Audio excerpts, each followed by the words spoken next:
Hi, this is Tanya Blumenshine. We are working on a basic poll watching class this evening, and you are welcome to share this. This is not copyrighted. You are welcome to share, edit, add, delete, whatever you would like to do. Just really glad that you're taking your time to learn about poll watching for the 2024 election. We are here because Illinois is our home. We're here because we have a lot of counties that were in 2020 found to have red counties a lot of fraud, yellow counties fraud detected some, and green counties relatively clean. This is a picture of the Illinois map where the red, yellow, and green counties were. Again, data from the 2020 election. Dinesh D'Souza, some other mathematicians. You can search Illinois heat map. I'd put Dinesh D'Souza's name in there as well, and do an internet search, and you will be able to find this map if you are curious about that. Many of the counties accepted Zuckerbucks, money from Mark Zuckerberg in 2020. I don't know if you've read the news as of late. He's kind of said he's not going to do that this year. 2 years ago, so 4 years ago, when he gave money. And some Green County clerks accepted Zuckerbucks. Some well over 6 figures.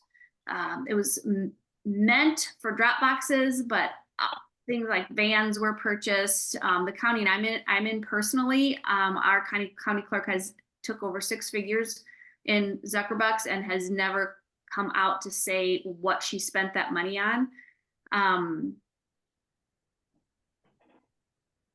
We're working on Eyes on Every Ballot initiative to overcome the Zuckerbucks, the red and the yellow counties.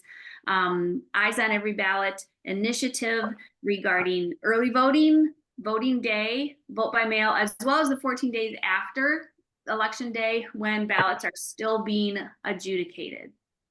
Poll watching versus serving as an election judge. Poll watching, the training is just this hour, will work for you. This will get you in the polls. I'm going to cover more than, especially if this is your first time, I will cover more than you need to do. I'm going to cover as much as I can without making too many eyes start to go in circles tonight.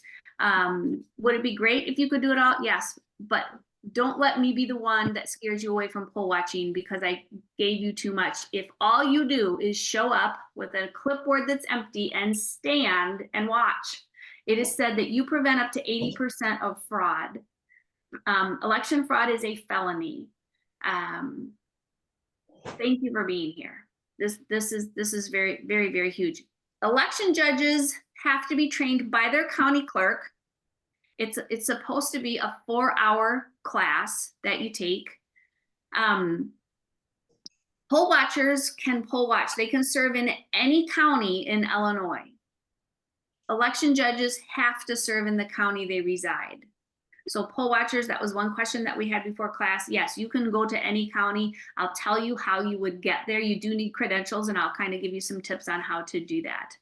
Poll watching is a volunteer position.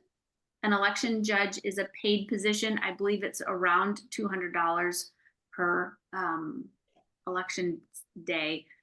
If you are an election judge for early voting, of course, then it's like an hourly wage. But the training and just election day is, I think, around $200. Poll watching, you can serve for as much as you can. Hopefully you can make it all day, but if you can't, if you can only go for an hour over your lunch hour, you can do that. Election judges are required to stay all day on election day. It's about a 15-hour day. Election judges are actually much more important than poll watchers, but obviously the training, the time commitment is much more. Oh, I will be providing a checklist for you, and I'll kind of give you an example. I'll show it to you. Kim, if you don't mind, or CJ, if you would just kind of run through and help get everybody muted, that would be great. We will provide that for you. I'll kind of show that to you, so don't get freaked out. I'll give you a little checklist you can use. Yeah. I think CJ has to do that. Oh, okay. All right. You good, CJ? Yeah, fortunately, only the host can. Oh, okay, I'm on it. I'm on it. I can multitask. Oh, or apparently not because I didn't start the recording on time, but, or at all. Election judges' responsibilities, just so you know their responsibilities since you'll be there. Their job is to instruct voters on how to use the equipment. They are not to help voters vote. There's a special circumstance for that. Election judges, we'll talk about that. Election judges are responsible for keeping the process orderly and nonpartisan. We're going to go over that too, nonpartisan. There is no lead or head judge. That's kind of a big point because if you see something that you have learned is not right, first you're going to want to go to an election judge. There is no head election judge. Someone might call themselves the head judge. The whole area, all the election judges might say this is the head judge. That's fine. Just so you know, they are all equal. Someone might draw the short straw and have to be the person to field all questions, check in and out poll watchers and that kind of thing. And that's fine. Just so you know, they are all equal there. However, they are the law in a polling location. If they ask you to leave, you have to leave. If you feel it was done and it's unfounded, I'm going to give you some steps that you can take to address that. But they are the law in the polling location. Election judges cannot. They cannot campaign for a candidate or a political party. They can't wear a shirt or a hat or a button. They can't talk about any political party or candidate when voters are present. Now, if there's no voters there, it's kind of adult time, that's fine. They can talk about candidates or their political party. But as long as voters are there, they are not allowed to do that. Neither are poll watchers. Actually, neither are voters. You will see, hopefully, if someone comes in with, totally non-malicious, come with their candidate's name that they're supporting written on their shirt. The election judges will tell them to go to the bathroom, turn their shirt inside out so that they can vote. Election judges cannot keep reasonable information or data from you as a poll watcher. In just a minute, I'm going to show you some statutes from the Illinois State Board of Elections to help you just feel a little bit more comfortable with that. And I'll kind of go over what reasonable information or data is as well. They cannot remove you without cause. Now, again, if they tell you to leave, you have to, but there's some steps you can take. They can't make you leave without cause. And they definitely cannot tamper with the equipment. A few things that you can do to kind of watch for that. In our county, we had an election judge that was assisting voters with how to use the electronic equipment. That's their job, right? Show them how, but she was using an example. This is how you would press yes for the fair tax button, and was literally pressing yes for the fair tax button. There were no poll watchers there. There were no election judges that were willing to report that election judge. It was a voter. A voter called the county clerk, and of course then that election judge was removed. I'm just checking the chat really quickly. Oh, thank you, Kim. 2020 Illinois heat map and Keschel, K-E-S-H-E-L. Yes, you can serve. Election judges, PCs can poll watch in their precinct. If you just have come in, my name is Tanya Blumenshine. Great to have you. If you are interested in any of the literature that we have tonight, please make sure to put your email and your county in the chat. If you don't want to put it in the chat, the public chat, feel free to put it in privately to Kim Miller. Poll watcher responsibilities. I'm going to explain to you about credentials. That's what gets you into the polls. People can't just walk through the polls. Citizens can't just walk through a voting location unless they're there to vote. unless they're an election judge or unless you're a poll watcher that has credentials. I'll kind of show those to you in just a minute and how you can get those. Hopefully, you would be willing to inquire to make sure that there's both a Republican and a Democrat election judge checking signatures. You see, in the state of Illinois, it is against the law for election judges to ask for any form of ID. No driver's license, no voter ID, unless there's a wonky circumstance. They're not allowed to ask for ID. The only way that election judges have to make sure that that voter is who they say they are is to check the signature that the voter signs when they walk into the polling location and check it with the signature they have on file. That's why it is so important to have 2 judges. That is in the state statutes. 2 judges checking signatures, 1 from each party. It would be very easy for a corrupt, let's say, Republican election judge to say, hey, I know that in my polling location, they're only going to have me checking signatures by myself. Here's some people who don't usually show up. Come in, say you're them. I'll pass you through the signature. I'll approve your signature. It would be very, very easy. It's really important to have 2 judges checking those signatures. Hopefully, you will be willing to stand there. And I'm going to show you the statutes that say that you can stand, you have the legal right where you can see the signatures being compared. So the best place to stand when you're poll watching is right behind that station, those 2 judges. You can't be like breathing down their necks. Stand back, but close enough that you can, yes, see the signatures.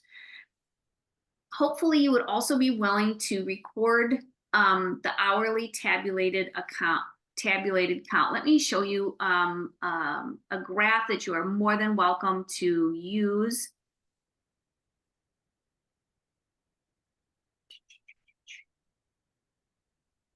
Here we go. This is one of the handouts that we would be more than happy to share. Every hour on the hour, the election judges will go through and tally up all the numbers of votes that went through each electronic machine, as well as if there is a paper ballot box included in that polling location. Hopefully, if you're willing to, you would, when you'll see them, they'll go around and they'll have their own clipboard and they'll be marking that. Go up to that person and say, hey, I'm keeping track of those numbers as well. Can I see what you got?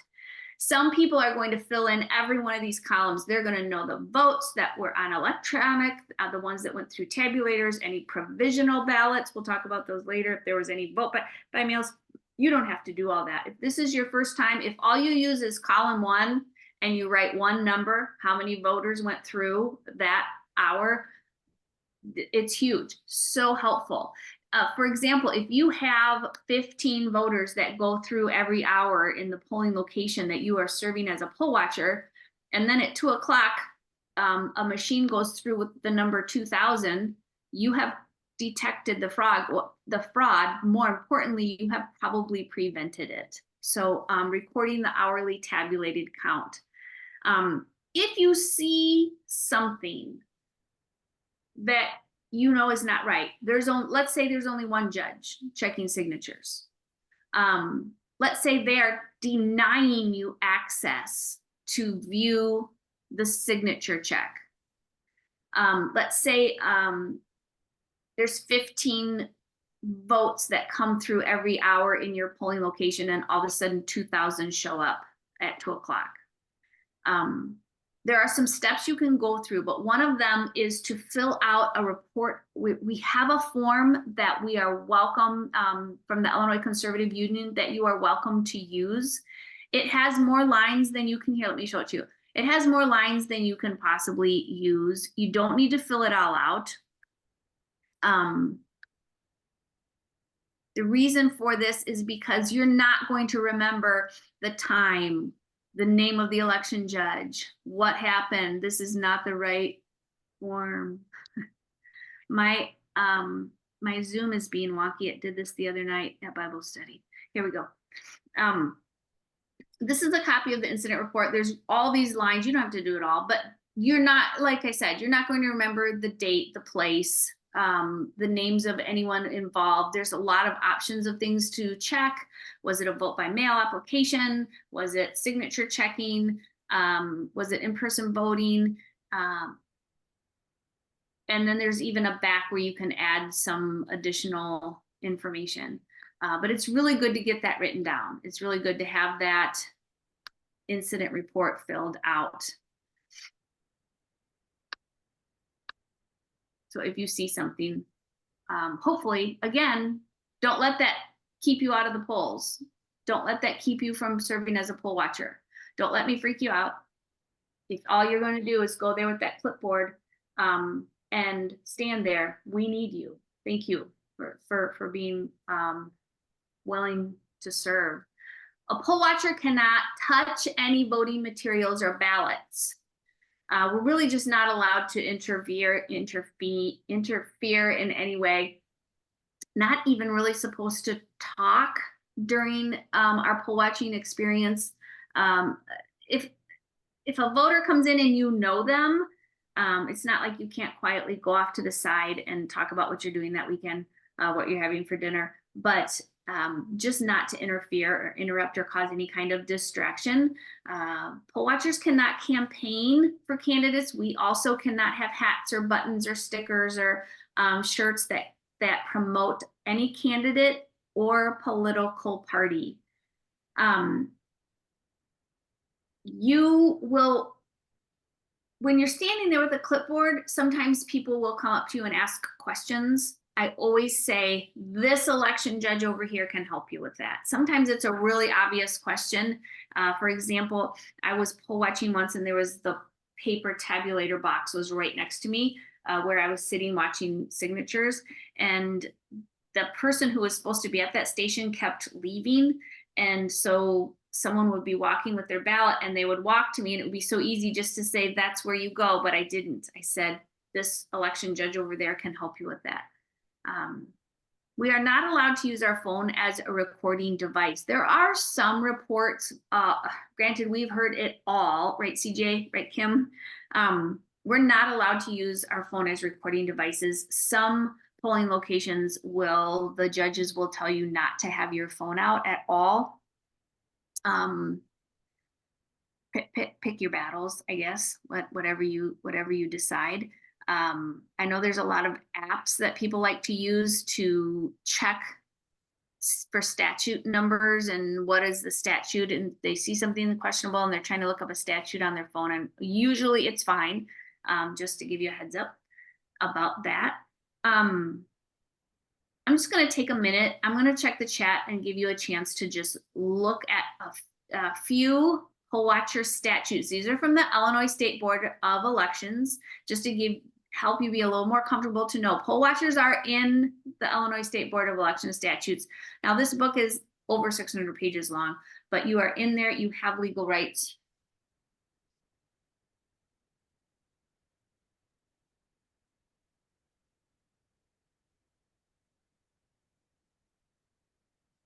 Kevin, which audit form did you mean?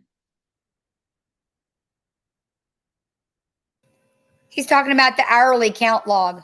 We only saw one. Well, I didn't know if you meant an incident report or the tabulator, the hourly tabulator. The graph. That's fine. This is just a tool. This is just a Word document that the Illinois Conservative Union put together for poll watchers to use. This is not a required document. It's just a handy tool. We encourage poll watchers to keep track of that hourly tabulated count. Instead of writing it on a piece of notebook paper, we just made a nice place that had the number 6 o'clock and 7 o'clock and 8 o'clock so they can have a place to put the numbers. Thank you for serving. Thank you very much for doing that. I was an election judge for many years. We never had 2 people verifying voter signatures. There weren't enough judges to do that. Mary Jane, that is not your problem. You were doing what you were told, and cannot thank you enough. And I can't emphasize enough to poll watchers. When you walk into a polling location, we're going to go over this. I really encourage you first, I'll flip to the next screen. I really encourage you to greet the election judges, thank them for their service. Almost all of them are just good people like you people who are here tonight. They are just trying to serve their state. Are there bad apples? Sure, there's bad poll watcher apples. That's why we're doing this class, to make sure that we do the very best we can to weed any of those out, making sure that they have some kind of training. That's the law, Mary Jane. That is up to your county clerk. Now, what I've seen a lot of locations do is one person might be at the paper ballot box, for example, and when a voter comes through, they step over, they check the signature to be the second person, and then they go back. There are multiple ways to do that. Your county clerk, honestly, Mary Jane, I just have grace. I do. No one has been checking. No one has been, not no one, very few people have been serving as poll watchers, training poll watchers, training election judges on what the statutes are. And I think a lot of times even the clerks, our clerk did not know that statute. So I get it. I have grace for you, Mary Jane, and election judges. However, it is crucial that those two judges are checking signatures. As I said, it's the only way we have to verify that voter is who they say they are.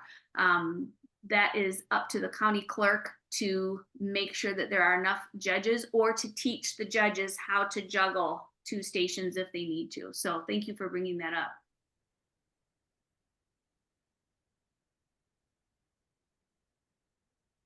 If you visit a poll, can you ask to see the hourly counts? Yes, thank you for asking that, because that is one of that information that election judges are not allowed to keep from poll watchers. If an election judge refuses to show you those numbers, I'm going to show you the steps to go through, because that is against the law. They cannot do that. Most polling places in Chicago are not doing signature verification. We have had multiple reports from Chicago of vote by mail ballots going through with no signature, signatures that don't match, no address, things that need to nullify a ballot. Multiple reports of that. I'm going to show you some steps that you can go through. It's frustrating and it's hard. I've had poll watchers calling, sobbing, because here they go through this training, they take their time, and then they say, hey, I'm challenging this vote. I'm challenging this vote. There was no signature. And to see election judges just ignore them. We are moving the needle into more election integrity. I'm going to tell you what you can do about it, but sometimes you just have to. One of the slides I have on here is just stop and breathe and go through the steps and do what you can. But yes, hopefully we can get as many of those places, Edward, as who commented about the most polling places in Chicago are not doing signature verifications. Hopefully we can clean up as many as possible. Can you use a phone as a recorder to record interactions with judges? No. It is against the law. Do not hide your phone. Do not record. That is you'll be arrested. It is, yeah, you can't do that. That is against the law. If you don't ever see a judge doing hourly counts, either they did it and maybe it wasn't something you were watching for, and maybe you'll notice it now. But if they're not doing hourly counts, wait about an hour and a half, go to the judges and say, hey, I always say I act like I'm looking at my checklist. I'm supposed to ask about the hourly count and just see what they say. If they say they're not doing it, well, then you need to go through the steps. Hopefully, if you're willing, that I'm about to show you, because that's not the Illinois State Board of Election statutes. They're not following those laws. So yeah, thank you. Again, we've heard it all. Voters can get assistance, but it's rare. It's supposed to be rare. It's really one of the areas that has been taken advantage of for fraud is, oh, I'm here to help this voter. And it's not, I'll tell you, there's only two reasons. If the person is physically disabled or blind, maybe their hands are too shaky, or they might be a quadriplegic, they can't write, they can have, they're blind, physically, they cannot vote, they can have assistance. Or if someone cannot read or write the English language, they have to have an affidavit signed. If someone is coming in to illegally assist a voter with voting, they're going to be a lot more reluctant to do that if they have to sign this affidavit. And polling locations are supposed to have several copies of this paper. This is a state paper, like the incident report, the voting log, those things are just made up by the Illinois Conservative Union for us to use. This is a state paper. They're supposed to have several copies of this. And there are some polling locations that are not using these. If it were me, I would make copies of this and bring it with me. And if I see someone coming and a voter is being assisted, I would say, oh, here, I noticed, I have an extra affidavit. I noticed that this is a voter getting assistance. Did you have them sign this? I have an extra if you'd like it. Always be super nice. We're going to talk about that. And again, the two boxes. I cannot read or write the English language. I am physically disabled or blind. Those are the only two reasons why someone can have assistance with voting. We see a lot of that in nursing homes. To do before your poll watching day, make sure you have a copy of your poll watcher credentials. Let me show you an example of poll watcher credentials. Every county has their own poll watcher credentials. Hold on. I must have gotten rid of that on accident. Every poll watcher needs credentials. Every county has their own credentials. They all look a little bit the same. They all look a little bit different, but they all, oh, I see why.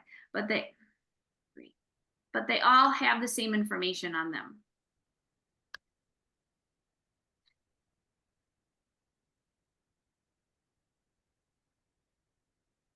In order for your poll watcher credentials to be legit, they need 3 signatures. Your signature, the signature of your county clerk or the county where you're going. If you're going to a different county, because poll watchers can do that. If you're hopping counties, you just need poll watcher credentials from that county. And also an approved authority. The approved authority is always the tricky one. I have people every year say, hey, I brought the credentials. I got the county clerk to sign it. I signed it. And they wouldn't let me in. Well, that is because you didn't have the approved authority. So this is a copy of the poll watcher credentials. I think this is from, yes, this is from my county actually. So there's the signature of the election authority, the county clerk. This is where you would put your signature. And then up here is the appointing authority. That can be your Republican chairperson or Democrat chairperson, depending on your party. That can be a candidate. There's also some other civic organizations, opponent group chair people. So these are what the credentials, again, every counties are a little bit different. They're a little bit the same. So this is an example of poll watcher credentials. You need those credentials to get into the polling location. They need to have the 3 signatures. The best way to do that is to have your Republican county chairperson sign that. If you have a yucky Republican county chairperson, then you would want to go, you can ask for your precinct committee person, you can ask a candidate to be that appointing authority. Print the poll watcher checklist before your poll watching day. I'll show you that in just a minute. Print copies, if you're willing, of those incident reports. So if something comes up, you can write the date, the time, where you're at, that kind of thing. and those affidavits. That was the paper I was talking about, where if a voter needs assistance, and the polling location is not providing those, and asking people who are assisting voters to fill these out. We're going to send you a copy of an election manual or poll watcher manual. It's not tons of pages, but it's got some of the most important statutes in it. It's really handy. And hopefully you will vote before your poll watching day.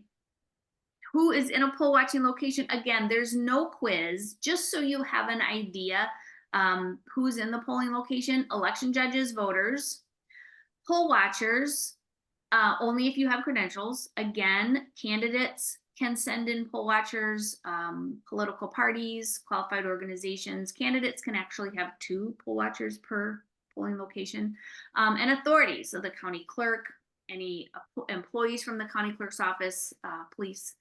Those are the people that you would see in a polling location. It's not a public place. It's not open where people can just be wandering in and out. Again, those credentials are that legal document that allows you to watch the polls. You have to be a registered voter to be a poll watcher. Have to have those 3 signatures: your signature, the signature of your county clerk, as well as the appointing authority. I don't want you to get confused or freak out. When you enter a polling location, you surrender your credentials. They don't give those back. They put them in an envelope. They have you sign a log. If you need to go out to your car to get a pen or a snack and come back, you don't have to provide another set of credentials unless it's a new day. They will just have you sign that log. I'm gonna have you look this over for just a minute while I check the chat again really quick for any questions.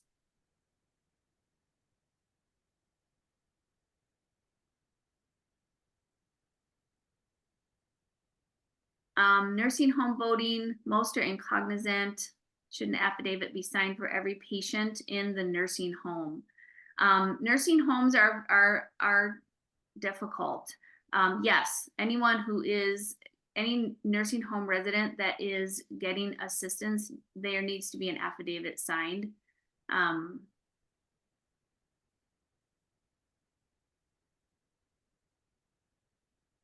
Oh, I'm glad you said that, Ruth.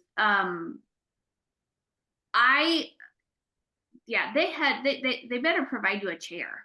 If they don't provide you a chair, walk over and get one where you see one. If it's in a church, go grab one or something. You do not need to stand for 15 hours. I couldn't do that either, Ruth. So thank you for mentioning that. Stand or sit behind the signature station. I'm glad you brought that up. Thank you.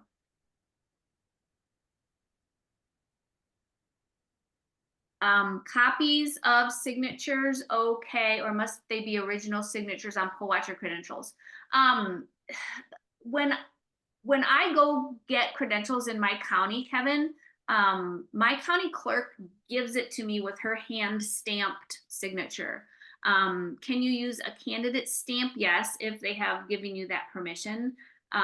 Yes, if you want to make a couple extra copies of your credentials, there have been times when I have left and come back.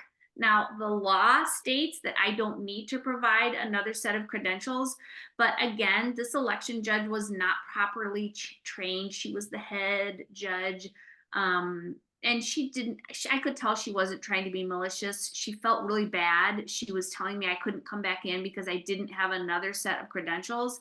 I didn't argue with her. I happened to have another set and I just gave it to her. But yeah, that was, if you want to make another set just to be sure, because you want to pick your battles, that's okay too. Hey, Tanya. Yeah. Also, like your county clerk, your election authority, and your GOP chair or whoever, those are going to be photocopied, That's just how. Oh, yeah. Yep. The appointing Won't authority. be originals. Yep. Exactly. Yeah. Your chairperson of your Republican Party is not going to sign 100 times. They'll sign once and make copies. Must you give your credentials to each precinct in the polling place you are visiting? Yes. We have gotten away for many years with writing, because you know how sometimes a polling location will have more than one precinct. It might be precinct 17, 18, and 19.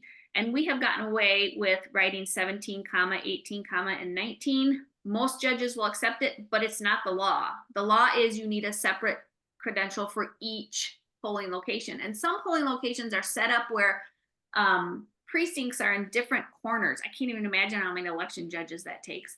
The places where I've poll watched, all the precincts are together. We say what precinct we are, and that is the ballot that they pull out of the stack instead of having, you know, all these separate polling stations for each precinct. So every place is different. Again, we have definitely seen it all. A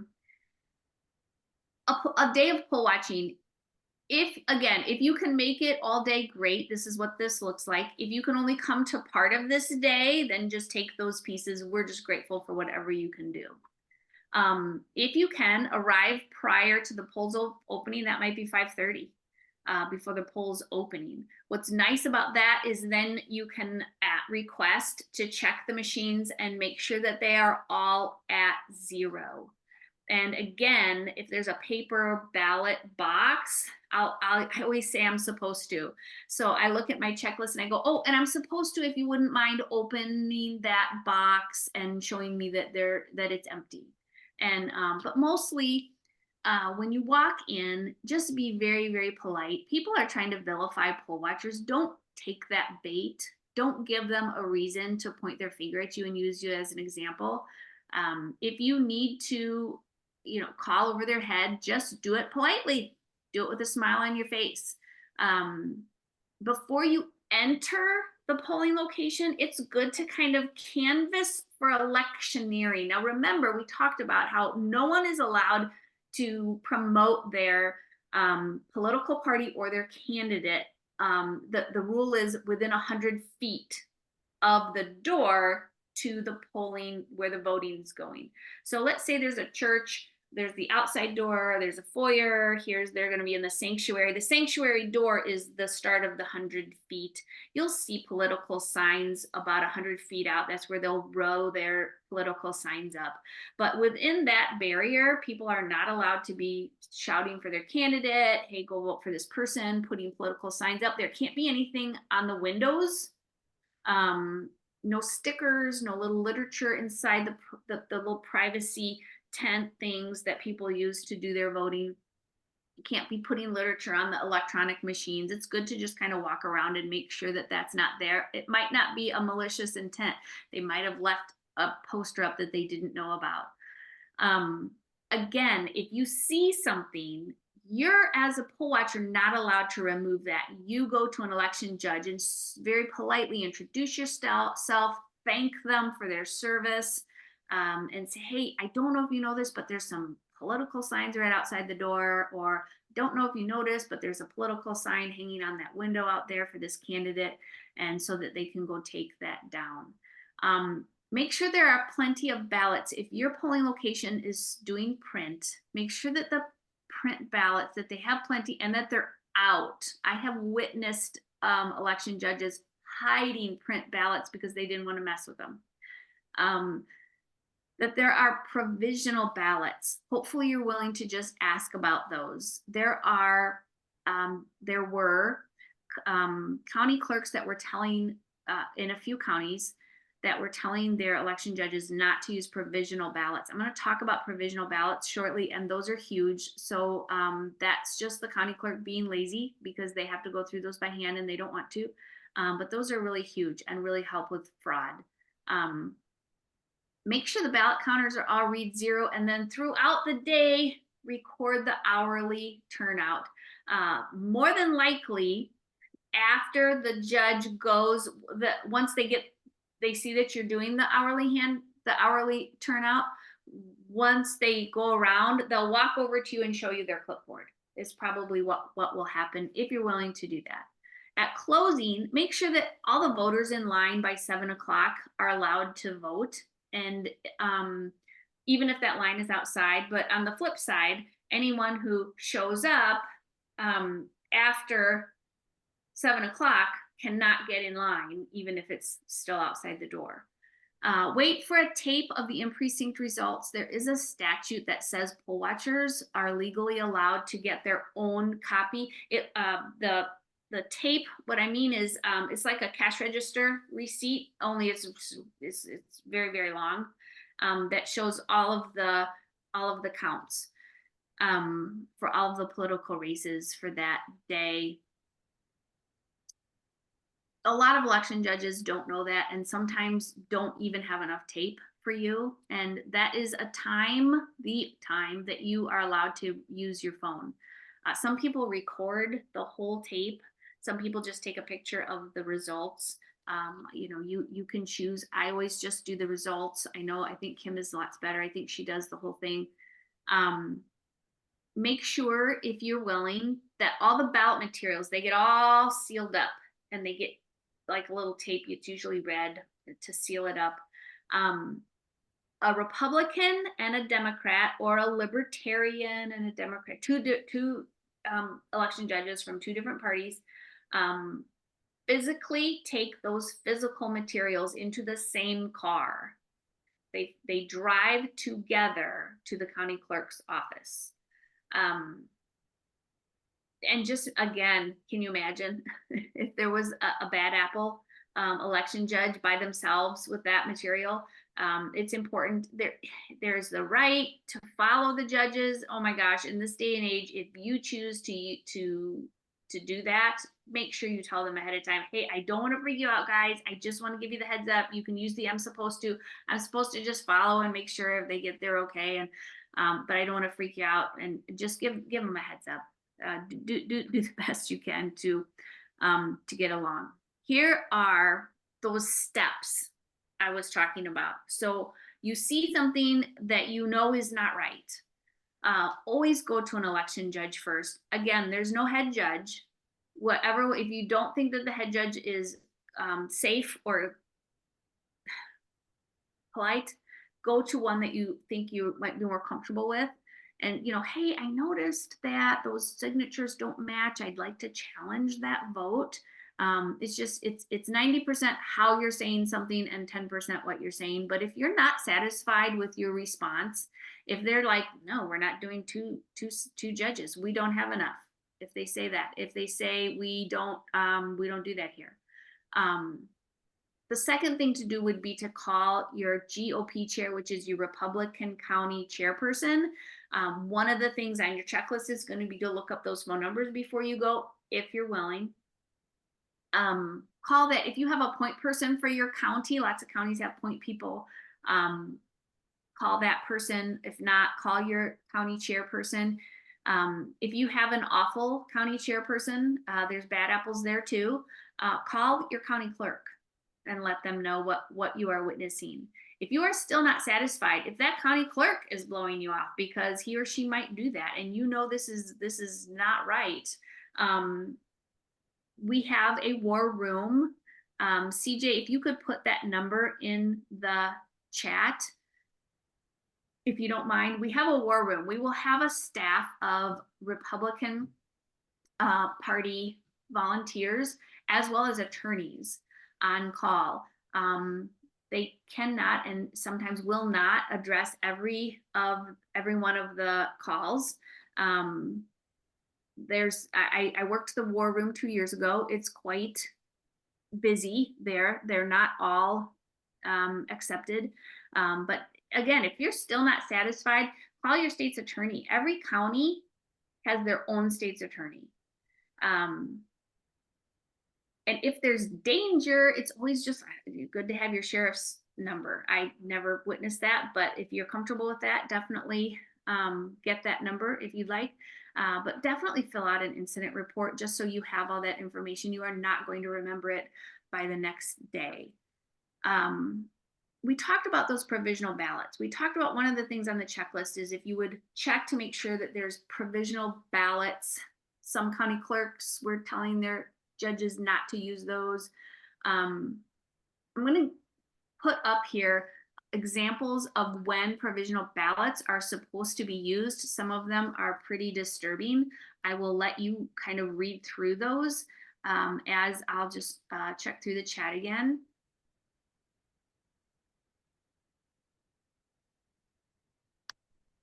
what do I do with the copies of the tapes? We're going to go through that in just a minute, Ruth. Good question. Thank you for asking.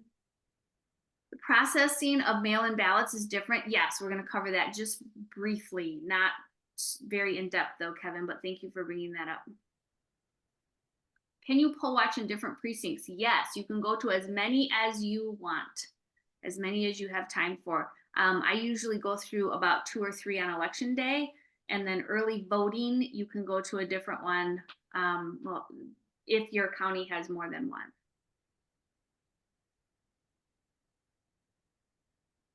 Gosh, you guys have good questions.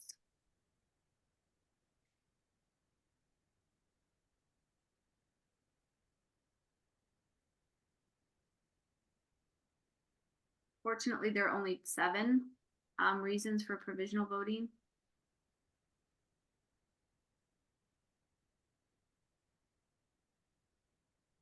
Mostly any time that you hear a voter completing a provisional ballot, hopefully you are willing to fill out an incident report with that voter. I'm going to talk a little bit about a data exposure that has happened for voters in the state of Illinois. 4.6 pieces of data were exposed. Unfortunately, we might have a lot of situations of people showing up to vote and being told they've already voted. I have personally witnessed that. If that happens, that voter would be given a provisional ballot. Provisional ballot is a paper ballot. It's separate. It looks a little bit different. It's put in a special envelope. The 14 days after election day is when county clerks go through those and hash out which vote is legal, which is the real vote. So you can see why county clerks that are maybe not super interested in election integrity, but are not wanting to go through that because it's a pain, might say don't use provisional ballots. And some of them honestly are just scared to reject a vote. So follow that voter out. You're not allowed to ask voters to fill out incident reports within the polling room, but follow them out and ask them if they would help you fill out the incident report. If that voter is there to steal someone's vote, obviously they're not going to want to fill out that incident report with you, and you do it the best you can. If that voter had their vote stolen, they are going to want to fill out that incident report with you. And hopefully we don't see a big influx of that, but with all that data exposed, we're going to talk about that in just a minute. I can't imagine that we're not going to see more of that. Poll watchers may challenge a vote. They may challenge the voting qualifications. The signature doesn't match. One of the statutes that you just read, or is it the next slide? Anyway, you are supposed to hear the name and the address loud, hear the person's name. If it's not matching something, you have the right to challenge a vote, is what I'm trying to say.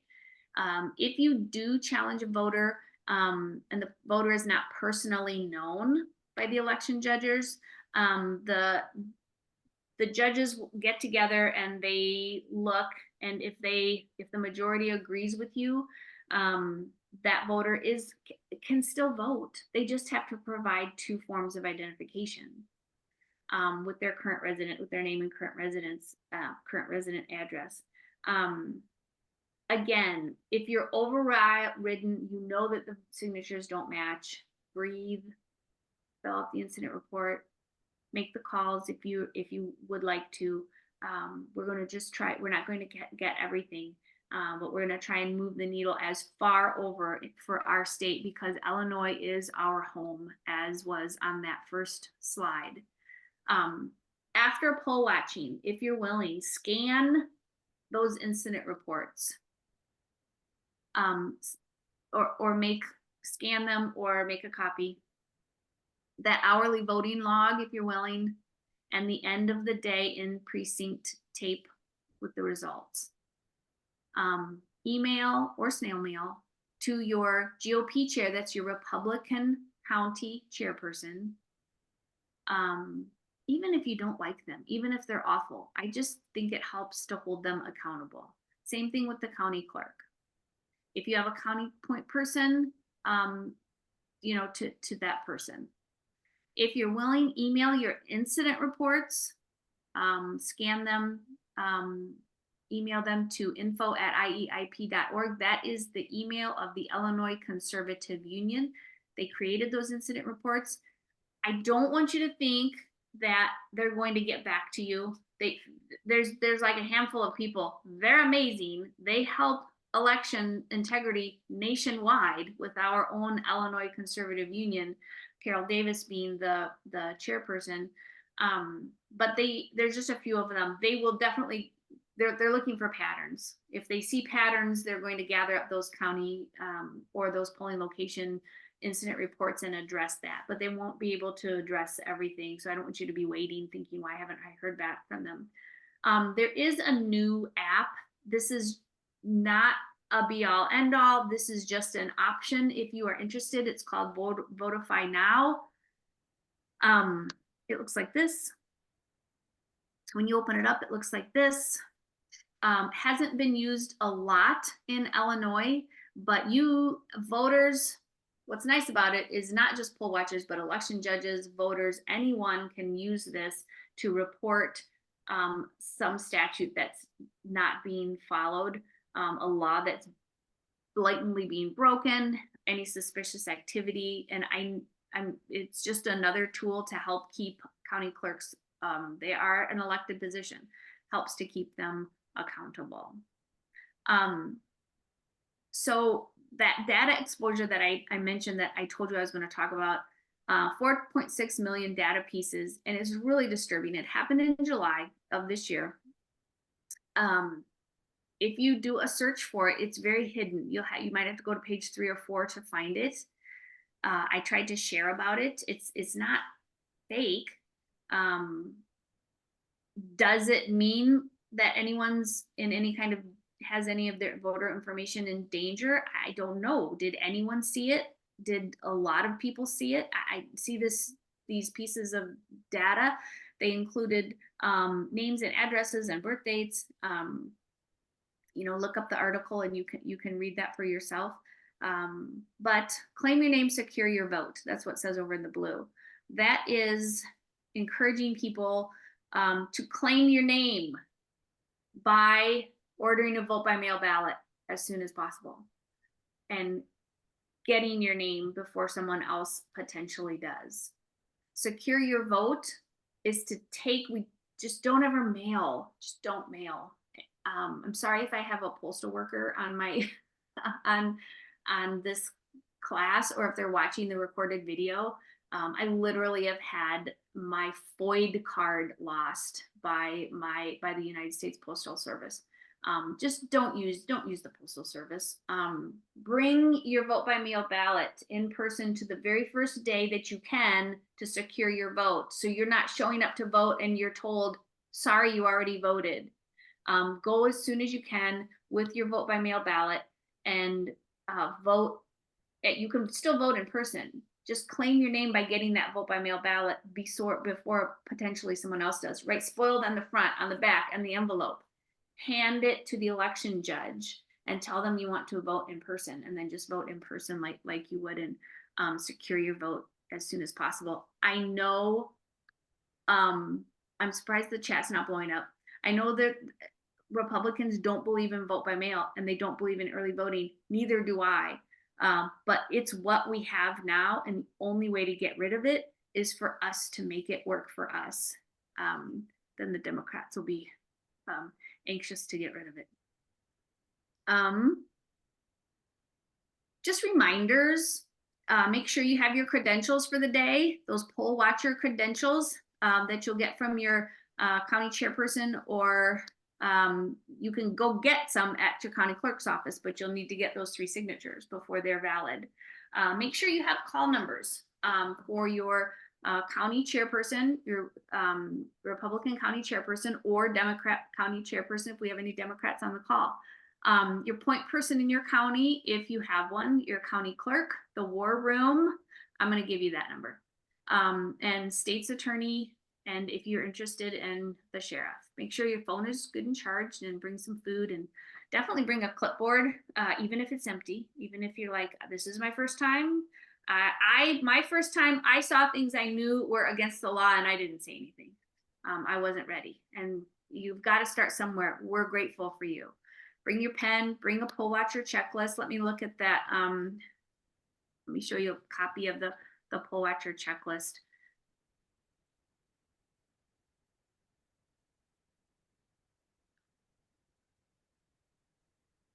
My sharing is so frustrating tonight.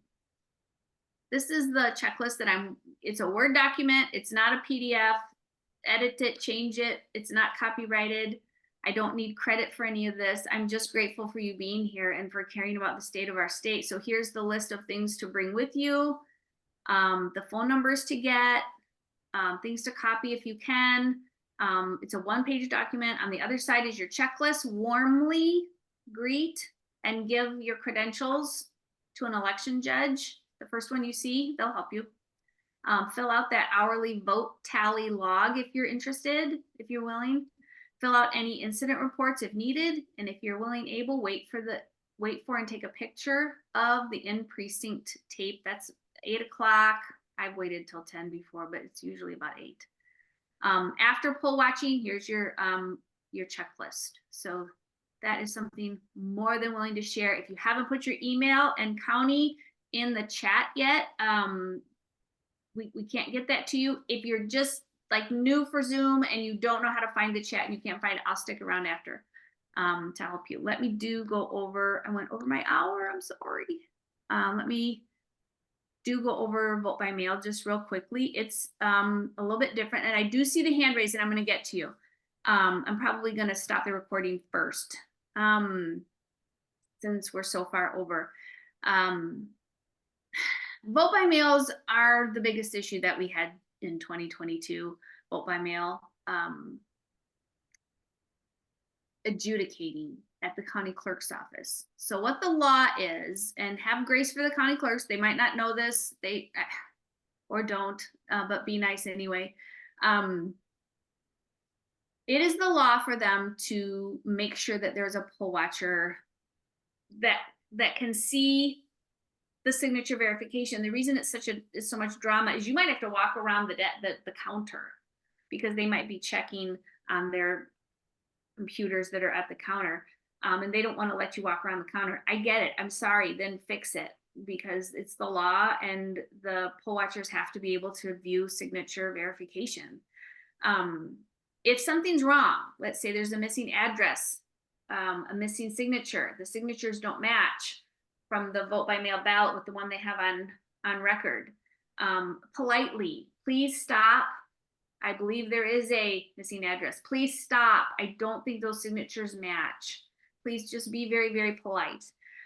If the election judge or county employee checking those vote by mail ballots refuses to stop, again, just breathe and go through that chain of command and take the best notes that you can. So vote by mail in a nutshell.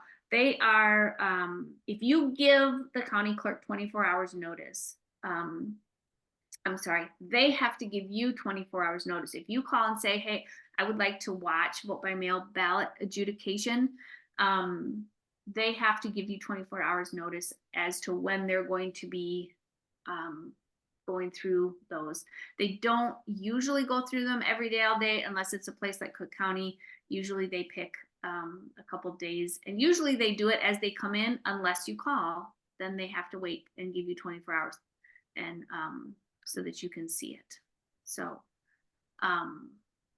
thank you. I know that's a lot. I'm sorry for repeating myself, but I'm going to.